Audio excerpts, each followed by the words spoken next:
Welcome to the Political Center podcast. I'm your host, Jesse Peone, and with me I have Elizabeth McCarty Gallup. Elizabeth. Thank you for coming in. Nice to meet you. Thank you for having me. Yeah. Now, Elizabeth, you have kind of a crazy story, and I want to get into that. I also want people to know who you are, what you do with your life, where you live. That I just met your husband. Yes. Nice dude. Yes. Heston's amazing. Yeah. So, Elizabeth, where are you from? So I'm from Echo, Oregon originally. Where is it? Nobody knows where that is. So, no.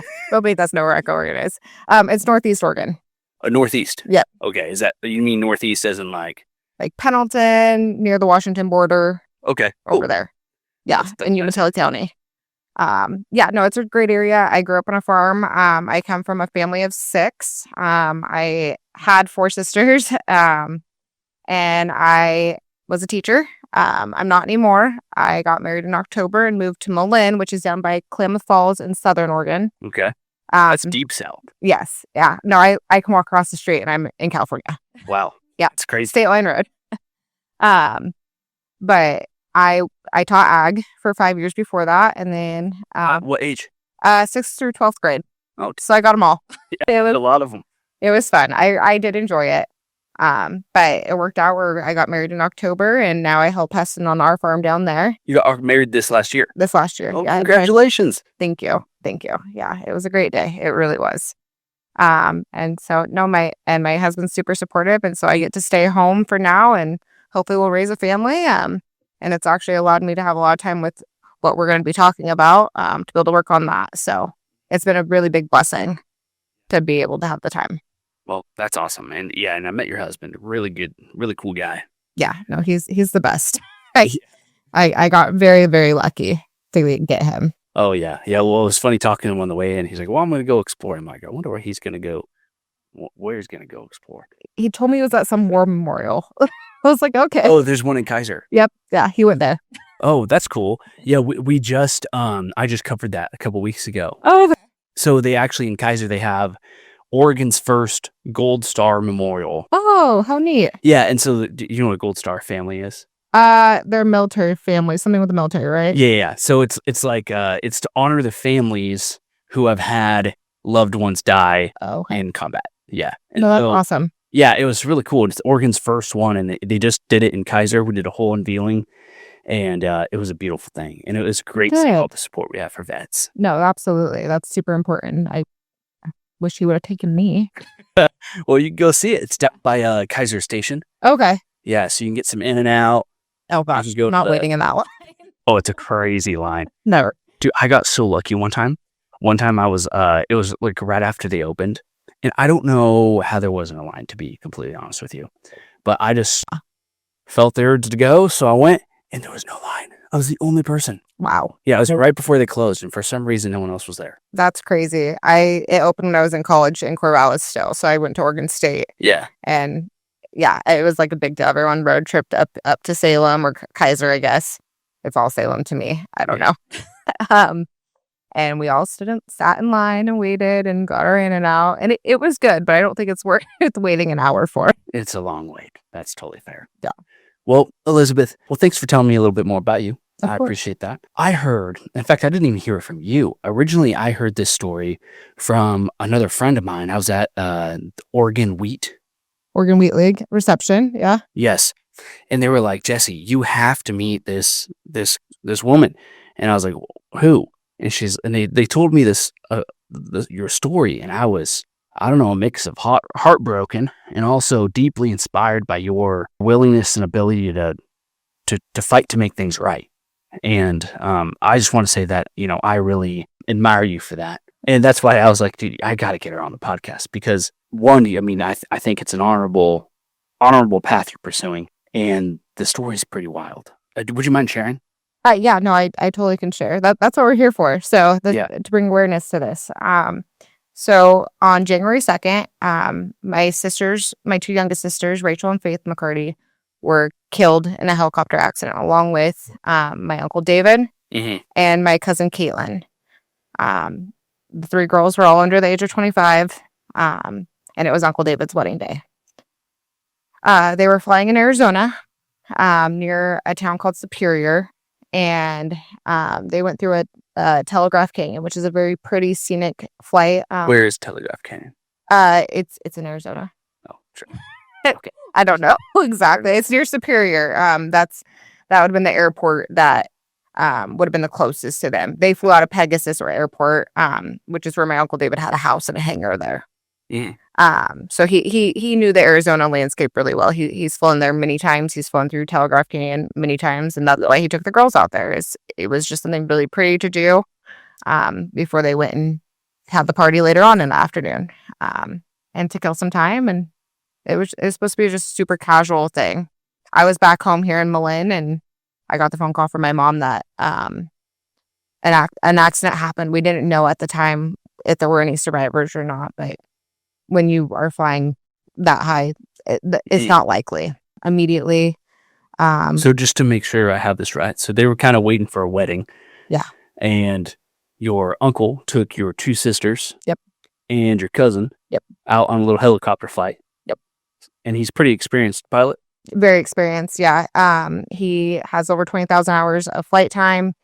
Flew in with logging, firefighting, way riskier stuff than this. This was a very easy flight for someone of his experience level. Yeah. And so he was just taking them on a beautiful flight through the canyon, killing some time before a wedding. Yep. Exactly. Okay. And then what happened while he was going through the canyon? They struck a slackline. So a slackline is basically a piece of line that's like this wide. And it's anchored to one end of the canyon and anchored on the other end. And then people with harnesses on, they have another safety line that's attached. So there's a bunch of little loops on it. And this is what makes this so much more dangerous. It wasn't just one line. There's multiple lines that come off of this thing. Oh, so it's like a spider web. It's like a spider web. Exactly. Okay. And so there's the main slack line, and then there's like support lines to help it stay in place. Yes. And there's a signalization line. It's a mess. It would be the equivalent to taking fishing line and putting it up in your house and then running full speed, hoping not to hit one. Like that's the best analogy I can give. That sounds super dangerous. How is it allowed? Well, I don't know how it's allowed exactly. There are some rules and regulations, but even those rules and regulations really aren't sufficient. Yeah. To alert pilots that they're there.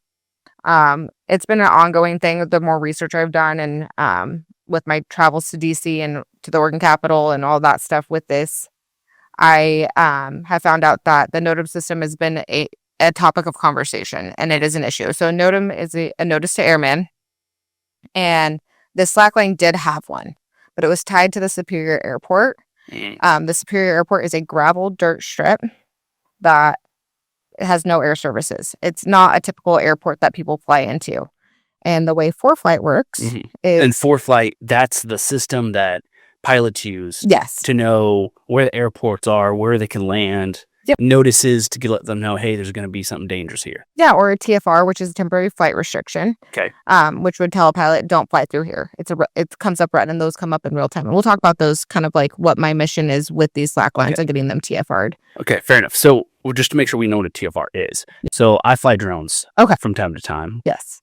Owning a media company and all. Absolutely. And there's a lot of areas where like I can't fly my drone. Like I'll get near it and my drone's like, man, you can't do that. Yes. Is that what a TFR is? Yes. So a TFR goes up over like a wildfire. If there's wildfire, it restricts the flight space over that wildfire so that firefighters can go in and do their jobs. It doesn't mean that you can't fly through there if you have the right permissions, I guess. So like life flight. So if they had a TFR over one of those slack lines and someone fell down or got hurt and life flight had to get in there, they could still get in there, but air traffic control would know to alert them, and they would be able to see that hazard in real time.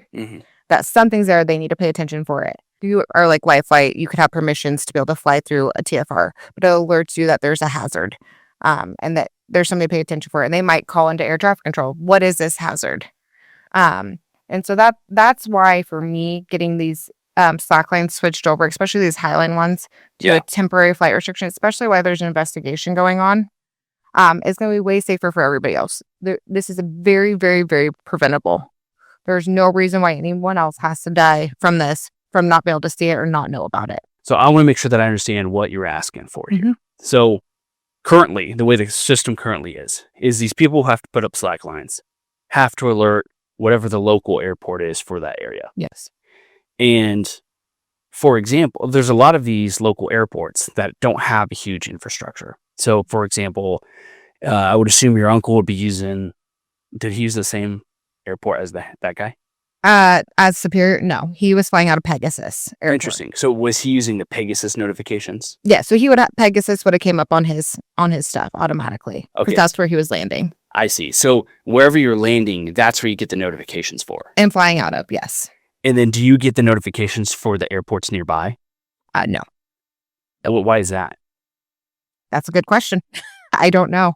Okay, so he was going to land at an airport called Pegasus. Yep. The one that this guy had the notification on for his slack line in the middle of a Superior. canyon was at Superior. Yes, that was Superior. And Superior is kind of like a dirt road. Yep. Or gravel road. Yeah. Airport. So yeah, it'd be the equivalent of landing in a field, essentially. Fair enough. And so because your uncle was landing at Pegasus, he wasn't getting notifications for the ones at Superior. Yeah. And neither was anybody else unless they're landing at Superior. Yes. They're in the app, but they're so buried that no pilot looks for those. Gotcha. And that's where that NOTAM system is so broken. With a NOTAM, it's really concerning. They don't prioritize them off of danger either. Yeah. So you could have a light out on a runway, which the reality of that and the likelihood of it killing you is very, very slim. Mm-hmm. I mean, I guess there are odds that it could, but it's not going to kill you the same way a slackline 3/4 of a mile long and 600 feet in the air is going to kill you. They're not equivalent. Yeah. So what you're asking for is for there to be a TFR, a temporary flight restriction, over the areas that these slack lines are to prevent things like this from happening. Yes, exactly. You nailed it. Particularly on highline slack lines. Anything over 200 feet should be marked and very clear to pilots. It's not unreasonable for a helicopter to be flying at that level. Mm-hmm. So it needs to be marked and very visible to them. And a TFR is the easiest way to do it with the tools that we currently have. And it would chart as a red dot in real time. So after the accident, they threw up a TFR over the accident. So life flight and everything could get in there. Wait, so after the accident happened, that's when they throw up a TFR? Yes, because it was they were trying to secure the area so no one else was flying in. Interesting. So that was kind of the argument of whether they're securing it or whether it's for hazards. That's what TFRs are kind of about. But they can be used for either or. How often are these slack lines used? If they did do this, right? Let's just say they made TFRs an actual restriction. Let's just say they put TFRs over these slack lines. Yeah. Would it be a big effect to your everyday pilot? No, it wouldn't. With how big these slack lines are, you would put them up at 600 feet. If that's where it was, you'd give it maybe 50 feet of room. And they're a half mile long and you give a half mile radius around them. You're going to have plenty of space for that pilot to get around, and it's not going to obstruct their flight path to a degree that would really hurt them or harm their objective. Oh, so you can put like a height thing on the TFR? Yeah. Oh, yeah. You can fully customize them. It's not like all the way to the moon. Oh, well, that makes sense. So let's just say, I want to make sure I get this right. So across the canyon, right, he has a slack line that's equal to the level ground. Yep. You could put a TFR for 50 feet above the level ground, which if they're not flying in the canyon, why would they be flying 50 feet above the ground anyways? Yeah. Then anyone flying above that 50 feet doesn't have a TFR, they can still fly. Yeah, absolutely. Oh, yeah, that makes sense. Yeah, so a TFR can be as small or as big as you want it to be. Interesting. It's just a form of charting real-time hazards or areas that they don't want flight in. And every pilot that I've spoken to about this would like it marked due to the fact that they don't want to be flying through something that's going to kill them. Yeah, they would like to live. Yeah. That's a fair thing to say. And I think if any pilot lays eyes on pictures from this accident, they're gonna realize very quickly that this TFR is not going to take away their opportunity to be able to fly somewhere. It's something that they would want in place. Dang, I'm so sorry this happened to you.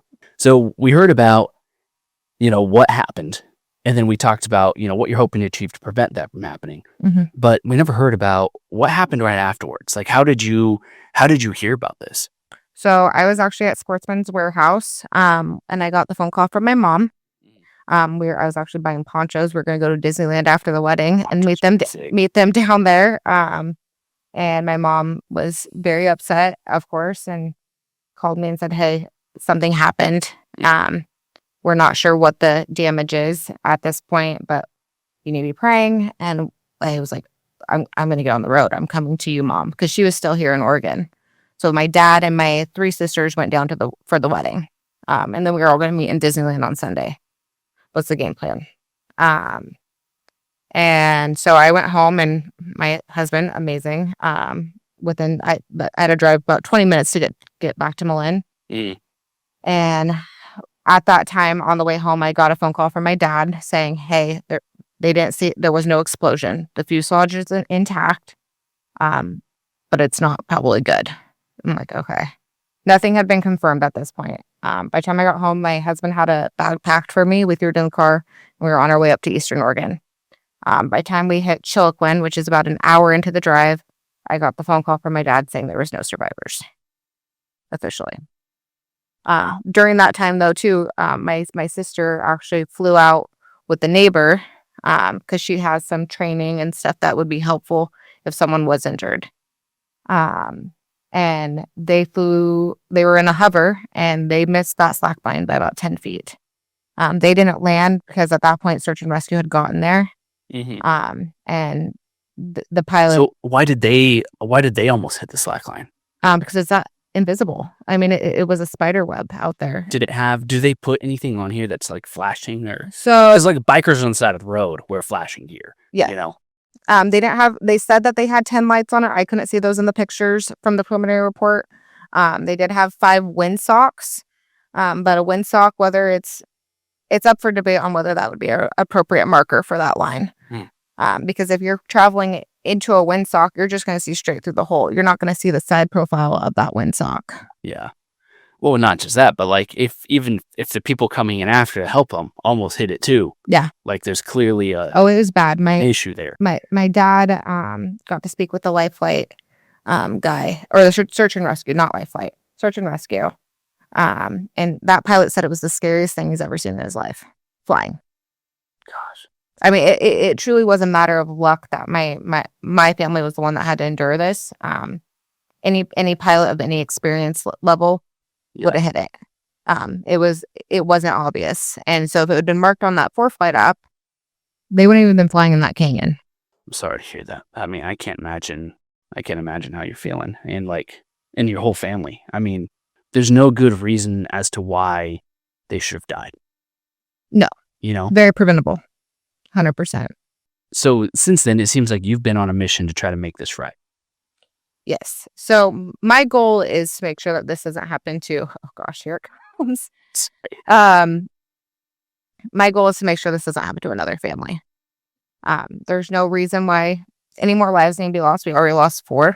And 3 of those being quite young. There's no reason for any more loss of life. And so I've been really fortunate. After the accident, I stayed home at my parents' place and kept the farm kind of going and anything that they needed done there. And I called my dad about 3 days after the accident and said, hey, I need a job and I want to make sure this doesn't happen to anybody else. What do I need to do? And he said, you need to get hold of any legislator you can think of. And that's where Representative Bobby Levy came into play. I called her, and she had obviously heard about the accident and was very upset about it. Where does Representative Bobby Levy live? Echo. So like northeastern Oregon. Yes, yep, where I'm from, originally. And Bobby's a good family friend of ours, and we've actually farmed some of their ground in the past too. So she had a connection to the girls, in that way.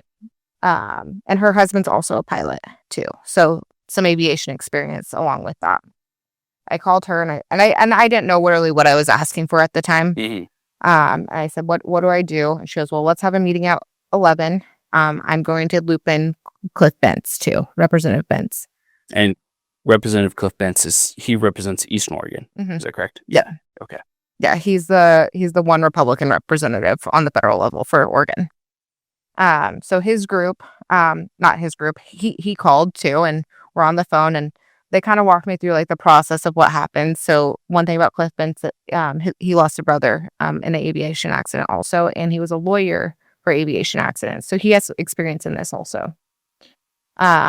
And they kind of got me started, and he essentially walked me through the process. If the T&I committee were to do anything, which is transportation and infrastructure, I think is the abbreviation. They just call it T&I. I don't know. Everything's is in riddles here on the Hill. There's way too many acronyms. Yes. But basically the person that handles these kind of things, the committee that does on the federal level, he told me the NTSB has to release their final report with their... What is the NTSB? National Transportation and Safety Board. Okay. And that's who does the investigation after an accident. Like this. So they're the ones investigating this crash. Yes, and they do a very thorough job. But with them being so thorough, it could be up to 2 years out before we get the final report with the final recommendations. And even then, it could be longer after that because the T&I committee could take those recommendations, or the FAA could take those recommendations, either one of them, and act on them. And they can have the discretion on whether they take the recommendation or not. It's not a requirement. All right, so this crash just happened on January 2nd of this year. Yep. Okay. And they can take up to 2 years to find results. Yes. And then after they find the results, then they make a recommendation. And this recommendation might be to put a TFR over these slack lines. Yeah, it very well could be. And then let's just say it is, right? Because if you do nothing, right, this is the process that's going to happen. Yes. So they take 2 years to do this investigation. They might recommend this TFR being put up. And then it has to go through the legislative process after that. Yes. Or that the FAA can also act on the recommendation and bypass the legislative process. I see. So either way, I mean, we'd be looking at a minimum of 2 years out if you don't do anything. Potentially, yes. Yeah. The DCA crash took a year. So it could be shorter, but the likelihood of that is, I mean, it's just up in the air. Yeah. Either way, there is a way to mark these in the now. Yeah. And if not just that, but I mean, like, the slacklining, right, is kind of like a extreme sport that's been catching on a lot the last few years. Yeah. A lot more of these niche sports, once you see them on TikTok or Instagram or Reels or Shorts, they take off. They've been catching a lot more fire, these little niche sports. Yep. And so I would assume that there's going to be a lot more people doing this, over the course of the next year or two. I think it will continue to get more popular. And the highline slacklining, from what I've researched, it started off with high levels between like 2 little spots, not flight paths. Now that they're getting to the point where they're doing these 3/4 mile lines and they're wanting to break records and go higher, now they're impeding into flight paths. So 10 years ago or so, when they started doing these highlines ones, it might have been only 20 feet between a little point to this point. Now it's not that. How long was the one that they hit? It was 3/4 of a mile long. That's a long cycline. It's very long, yes. And it was 600 feet in the air. Yeah, it's crazy that we haven't thought about this, but I guess it's kind of like a newer thing. It is, yeah. So it's really taken off in the last 10 years, from what I've seen. Slacklining has been around since the 80s, but like I said, it was on the college campuses, tree to tree, small things like that, which is totally fine, whatever. Yeah. But if we're going to start impeding flight paths, there needs to be some regulation on that. Oh, for sure. When it doesn't sound like it's a ton of regulation either. It's just letting people know, hey, don't fly here. You're going to die. Yeah, exactly. And letting them make a conscious decision. It's the same thing as like a railroad track. We have crossings and lights and all the things to alert us as drivers. Hey, there's something coming that could be a hazard to a train. And so the technology exists. No, for sure. Well, the technology, it's already built into planes. It's already there. You're just asking, hey, let's flag this. Well, it's not even just built into planes. It's built into our phones. It's in the 4Flight app that most of them use. So even if you have an older plane, while there should still be physical markings on these lines as a secondary safety measure, most pilots fly with their phones or an iPad or something like that. Yeah, I was learning last year, and the guy who I was learning with had a giant iPad with that app on it. Yeah. Yeah, and it's a very useful app, but it has the technology to mark these lines. And that's what's really important. And so after my meeting with Bence and Bobby, I got to thinking, I'm like, I'm not waiting 2 years. This is bullshit, quite frankly. Like, there's no reason. How terrible would it be if another family or someone else, this happens to them because we did nothing? Well, and I agree with you. I think it's crazy how it seems like there are some things that are just common sense. Yeah, absolutely. And I think more recently we've been moving more towards common sense laws and regulations. But it seems like so often, I mean, we live in Oregon, right? it seems like so often, like there's something that makes sense to do. Yeah. And we're like, and we form 12 committees, and we have a committee about the committee, and we have a committee to talk to that committee about potentially It's a lot of red solving tape. this problem. Yes. And one thing that I have liked, more recently is our ability to cut a lot of that red tape and just get something done that makes sense. Yes. And have you had any luck so far? Yeah, no, I definitely have had luck. A lot of people are really wanting to be really helpful. So as I mentioned, I after that phone call, I decided to make a trip to D.C. Wow. I was like, you know what? How'd that go?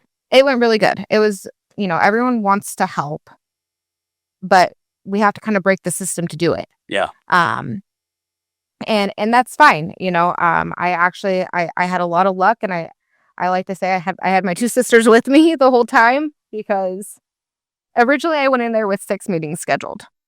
By the time I was done, I met with 14 different offices, including the FAA.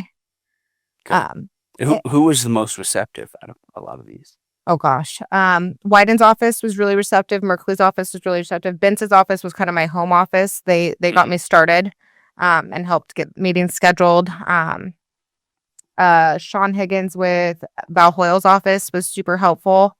Really no one was not helpful. I met with Senator Mark Kelly from Arizona, because my strategy, I guess, going into it was, okay, Arizona, Oregon, they should kind of work on this together as a team. Yeah. Well, because those are one of the state is the state where it happened. Yep. And it's probably going to happen again. Mm-hmm. And then the other one's the state where, you're from. So yes. Well, and it's not just an Arizona issue. This is a nationwide problem. Oh, for sure. Yeah. But that's just the one that has the spark for a reason to do it. Yes, absolutely. It makes the most amount of sense.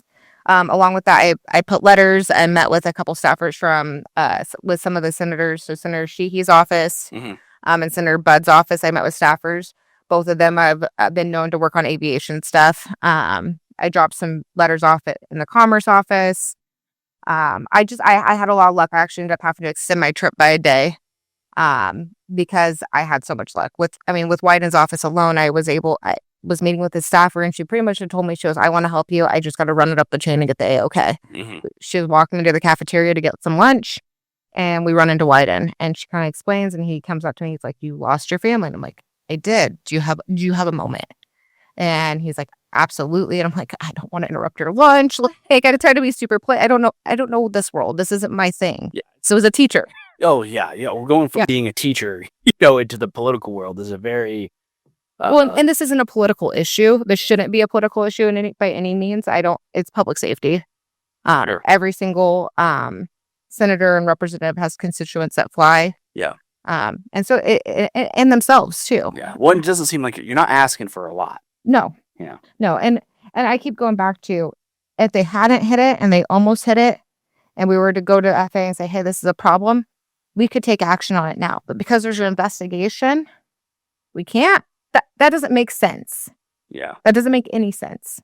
So what that led me to finding out, and the FAA kind of led me into this, and they're all doing their jobs. And I don't want to say that any group isn't doing what they're supposed to be doing. Yeah. They are. And they're giving me the tools on how to get action done. They just can't physically do it until a couple things happen. So the quickest way would be an executive order. So if this were to get to President Trump's desk and he were to give an executive order, giving the FAA power to act, essentially, I'm not a lawyer, so I don't know the exact verbiage. Yeah. But power to act on charting this or using the TFR statute in this scenario, that would give them the opportunity to do that, and they can move forward on it immediately. Wait, because they operate under the executive branch, is that correct? Mm-hmm. Yep. So if Trump just gave them the executive order of, hey, put TFRs over slacklines, then they could just do it. Yeah, whatever the lawyers were to write up, but essentially that, yes. Yeah. And they would be fine. It would work. And then that would kind of by process. Would we still have to pass the law? It depends on how that executive order were to be written. If it had a time limit on it, through the investigation, then there might have to be some laws passed. I definitely think that you should have a TFR on it while it's being investigated, and then if the NTSB comes out with a recommendation that's equivalent to that TFR, of it being charted. The end goal is to get these charted. Yeah. So what he could do, what the Trump administration could do, is put in an executive order to get the FAA FAA, yep. Okay. So what the Trump administration could do is sign an executive order to get the FFA to put a TFR over the slacklines just until this investigation's done. Absolutely. And then they can follow whatever the investigation suggests. Yeah. Or come up with a different decision. But what that does in the meantime is it helps keep families safe and people who are flying through these canyons from dying. Yeah, and it keeps the FAA out of hot water. It's not typical for them to act before the NTSB recommendation. Now, the NTSB, here's the other option, is that NTSB could come out with an emergency recommendation. And so that recommendation would come out before the final report. Have you been able to talk with anyone from the Trump administration or No. have any of these representatives that you're talking to? I'm working on it. So I've been trying to get a hold of Donald Trump, but he's really hard to get a hold of, believe it or not. Like, he is, the leader. Yeah. I mean, I understand it. I understand why it's hard. And I mean, he's got a lot of things on his plate, but the end goal is to get to his office and get this done. Yeah. It's that's the quickest way to save lives. And it's not a matter of will this save lives. It 100% will. It absolutely will. Fair enough. Was there any message that you would like anybody who knows someone from the Trump administration or has connection to him? Is there anything you'd like to say to them? Yeah, get this video to him. I mean, I really need his help. And my dad. Sorry. Oh, you're fine. My dad's very passionate that he thinks President Trump is in it for public safety and is here to save lives. And this is something that can easily save lives. It's not a red or blue issue. And let's do it. Let's get it done. I mean, that's what needs to happen. Yeah, for sure. Sorry, that's sorry. No, you're good. I'm sorry. That's you're fighting a good fight, and I just want to say thank you for doing that. Well, absolutely. I want it to be safer. As an oldest sibling, you have a duty, basically, to defend your siblings. Yeah. What was your sister's names? Rachel and Faith. Can you tell us a little bit more about them? Oh, gosh. Well, all three girls were women of Christ, and they're just amazing people. They had so much life ahead of them. Faith was a b-baller, and so was Caitlin. They were both basketball players. Rachel was an avid hunter. And they're all Caitlin and Rachel, not Caitlin and, oh my gosh, there's so many. Caitlin and Faith were both in school and finishing up and gonna get their degrees. All of them were hardworking individuals. I mean, they truly were amazing people, and it's a shame that this world misses out on them. So, yeah, all for something that could easily be prevented. Absolutely. And so, my goal is that I can't save my sisters, but I can save somebody else's sister. So, yeah. That's the end goal, and it's very doable, and I just need people that can help me, essentially. For sure. And so, well, assuming that the Trump administration doesn't take action, right, or doesn't do anything, the path forward seems like, well, there's the investigation. That's the 2-year path. Yep. Trump administration is your quick path, and then the path that I met you while you've been pursuing is getting legislators to take action. Yes. So you told me a little bit about D.C., but I've also seen you stomping around Oregon. Yes. How's it been recepted here? Oh, amazing. We had a ton of luck in Oregon. So Representative Bobby Levy's kind of been my home office that I've been operating out of, and has she been connecting you with people? Oh my gosh, yeah, she's been amazing. I mean, Rep Bobby is a rock star. She's been on top of it, and she's put me in contact with pretty much everyone in the House and everyone in the Senate. Nice. I got the opportunity to speak to the Republican caucus for both the Senate and the House. And were they receptive? Oh, very much so. The Senate was like, well, we need to write a letter. I'm like, well, we actually have a letter, and we just need you to sign it. Yes, they did. Nice. I ended up with, I was. So that's the Republican Senate. They signed it. They signed it. How about Republican House? They signed it, and then Democrat Senate? Most of them did.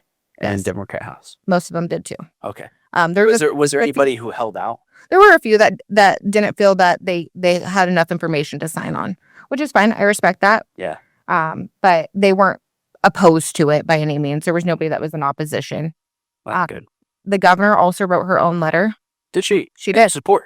She did. That is awesome. She wrote her own letter. So Wyden and Merkley also had sent a letter to the FAA, and she wrote a letter of support for their letter supporting them. And so She's aware of the situation, and I mean, I'm grateful to anyone who helps with this.